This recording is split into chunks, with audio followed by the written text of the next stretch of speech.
And with a recent reference to divine justice, detect evil and good.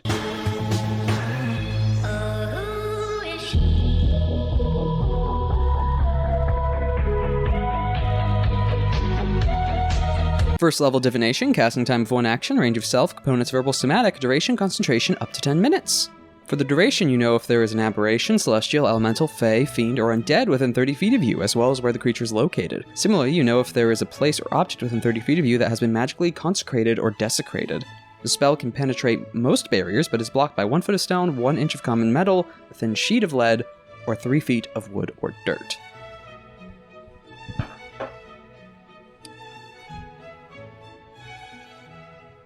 It's a metal detector for extraplanar things. Planar detector, I guess? First level's not that bad, only an action to cast, so you can do this in an immediate, panic or in a ballroom or any kind of suspicion.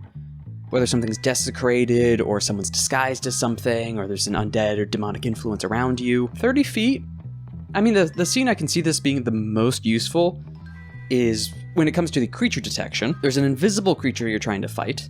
That is one of these subtypes, or you at least assume is one of these subtypes. Or it's one of these subtypes that's disguised and you're in a public area.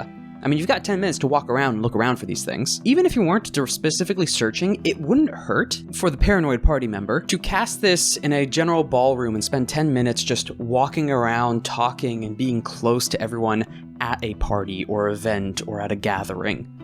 10 minutes in a 30-foot radius with your movement is actually it's a decent amount of time. Now, the other part that I actually forgot was the objects or places. On whether something is desecrated or not, or consecrated, it adds additional utility to the spell outside of just to seeing through disguised or invisible creatures, which is where it'd come up in majority or the suspicion. Though I guess it also comes up to what you'd consider desecrated or consecrated within a environment or an object. Is it any holy object? Is it any eldritch object? Is it something that has an evil spellcaster spell on it? Is it only extraplanar things that line up with the creature types listed above? Is it only from spells that specifically say they do consecrate or desecrate? Or is it simply just left up to DM interpretation like a lot of things are? Well, the fact that there are so many questions probably leaves the latter. The fact that it can't penetrate certain objects, that goes for some other divination spells, but not all divination spells. Similar identify or find or detect, which we're actually about to go through. So buried objects, it's not really going to be useful in helping you find those. Well, I mean, it could be, if it's under less than 3 feet of dirt or wood. So a chest it could detect through. Barrel, box, crate, wall. I guess you could also do this to flush out, like looking for cursed or desecrated objects or some occult findings. In fact, it's only first level, action, concentration 10 minutes, range of self, a 30-foot radius. The only thing I'd say really hinder it is the fact it's only these creatures, but that's kind of the point of the spell. It's not like a detect person, but there is a spell later on that also covers that, or something similar to it. Outside of the few things that can block it, 9 out of 10.